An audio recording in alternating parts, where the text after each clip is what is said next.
Oke guys, berikutnya kita mau ngebahas mengenai React Hook yang berikutnya. Dan gue rasa ini juga salah satu yang cukup penting ketika lu bermain dengan React untuk menguasai hook ini. Kita akan ngebahas mengenai use effect. Oke, kita langsung masuk ke code guys. Jadi di sampel gue bikin new file use effect .tsx, oke. Yang gue init. Oke, it's terus kita masuk ke sampel use effect. Nah, terus gua sambil buka ini deh. Gua sambil buka iniannya. Masih caranya ya. Sambil buka ini, mana sih? Gua mau dia di bottom.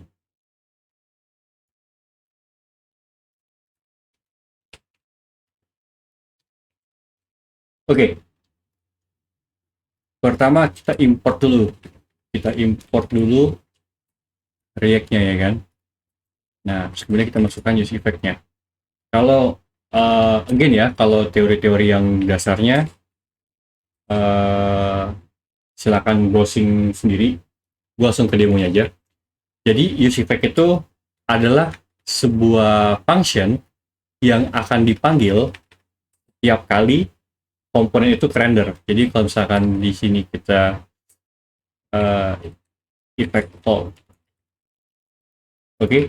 Nah, jadi setelah setiap kali komponen ini di render, dia akan manggil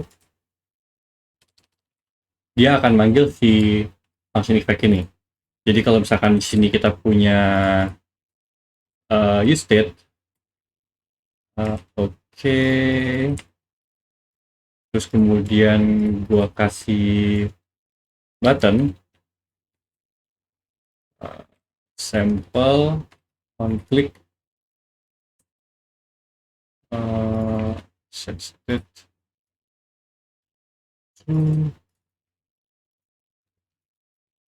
set state tidak state, oke. Set to false. Oke, nah jadi ini komponen pertama kali ke render ya kan. Terus kemudian kita ada perubahan state. Ketika ada perubahan state, berarti dia akan re-render. Nah, dia kepanggil lagi nih si effect-nya solve ya kan. Terus tuh. Nah, jadi use effect adalah function di dalam adalah hook yang akan selalu dipanggil setiap bukan selalu dipanggil, yang akan dipanggil ketika komponen di render. Nah, use effect itu ada 3 macam. Ini gue kasih di sini ya. Use effect. Use effect. Nah, satu every time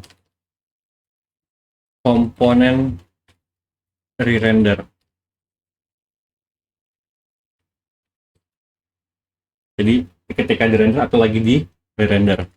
Terus kemudian yang kedua on state changes. Ini gue lebih suka pakai bahasa itu listener ya. On state listener. Yang ketiga on komponen initiate. Nah, ini adalah use effect yang every time komponen re-render. Nah, yang kedua, kita juga bisa bikin sebuah use effect yang dia kalau misalnya ada perubahan state doang gitu. Jadi use effect called on state changes. Nah, jadi kalau misalnya di sini nih gue bikin ada state 2, ada state 2. Oke. Nah, ini gue refresh dulu. Nah, di sini jadi efek yang ini selalu panggil setiap kali ada komponen re-render. Nah, yang di bawah ini, dia akan dipanggil kalau ada perubahan terhadap state saja. Nah, jadi kalau misalkan ini gue ganti ke state 2, kemudian gue refresh ya. Nah, jadi yang ini dipanggil setiap kali di re-render, yang ini dipanggil ketika ada state changes. Jadi initial state. Jadi ketika misalkan kita nge-create sebuah state, di set inisialnya adalah true, maka ini kepanggil. Tapi ketika ada perubahan selama tidak ada perubahan terhadap state 2, maka efek ini tidak akan pernah terpanggil. Oke? Anggap ya. Jadi yang pertama, yang kedua. Nah, yang ketiga adalah ketika dia di-initiate doang. Jadi apa namanya? Ini gue lupa ya istilah React-nya apa, cuman kalau bahasa gue tuh listener. Jadi dia kalau dia nggak pakai listener, dia akan selalu re-render. Kalau kita masukin listener-nya di sini, ini kita bisa bikin beberapa variabel ya, bisa bikin beberapa state. Nah, listener-nya, jadi ini on state change, on state listener, jadi dia akan listen nih, dia akan dengerin si state 2. Kalau state 2 ada perubahan nilainya, maka dia akan re-render. Nah, yang ketiga kosong. Nah, ini hanya dipanggil ketika on komponen initiate. Oke, kalau gue refresh, jadi effect false on state changes on component initiate. Nah, jadi dia nggak pernah panggil lagi nih. Nah, ini kalau misalkan ini gue kasih ke, kalau gue ganti listener record set 1, gue refresh. Nah, jadi dia kepanggil, yang selalu terpanggil di sini always called ya. Always called. Nunggu refresh. Nah, jadi always called on state changes on component initiate. Nah, always called on state changes. Jadi yang terakhir ini tidak pernah terpanggil lagi. Jadi dia hanya dipanggil sekali doang di awal. Nah, sedikit pro tipsnya, gua hampir nggak pernah temukan dalam codingan gua yang dia liar seperti ini. Jadi tidak ada oh kalau di ini namanya callbacknya. Jadi callbacknya tuh di mana, di state changesnya gitu kan ya. Nah, gue nggak pernah bikin efek yang liar seperti ini. Jadi selalu gue punya listenernya gitu. Jadi biasanya tuh gue cuma pakai yang dua ini. Ini gue jarang pakai karena nanti akan sulit nge-tracknya bahwa ini dia berubah terhadap apa gitu. Nah, ini gue jarang sekali pakai yang seperti ini. Nah, jadi gue biasanya tuh cuman pakai yang seperti ini. Nah, terus kapan kita menggunakan suatu efek gitu, misalnya dalam kondisi apa kita menggunakan suatu efek. Nah, nanti bisa cek di video gue sebelumnya di mana gue menggunakan efek use efek sebagai buffer. Cuma tuh udah yang udah yang kompleksnya. Yang basicnya biasanya misalnya gini, seperti namanya ya, use effect. Jadi suatu state mempengaruhi state lainnya. Contohnya seperti ini. Misalnya kita pengen bilang di sini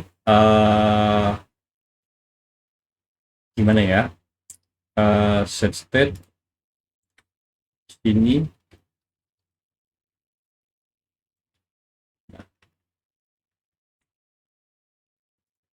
Oke. Nah, terus gue bikin lagi di sini state 2. Nah, contoh seperti ini. Jadi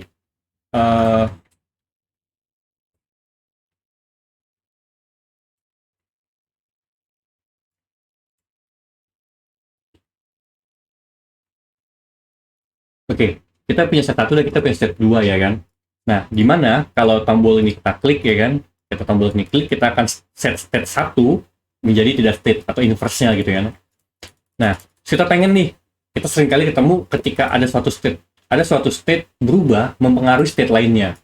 Nah, kita bisa bikin seperti ini. Jadi, on click set state sama dengan tidak state. Nah, kita listen di sini, maka kalau misalnya ada perubahan di dalam si state, kita bisa bikin set state 2 adalah state. Nah, kira-kira gitu. Jadi, yang umum dipakai use effect adalah dimana ketika suatu state, perubahan terhadap suatu state mempengaruhi state lainnya. Nah, kira-kira itu sedikit tutorial basic mengenai React Hook use effect. Kalau misalkan yang punya kan silahkan komen di bawah. Thank you.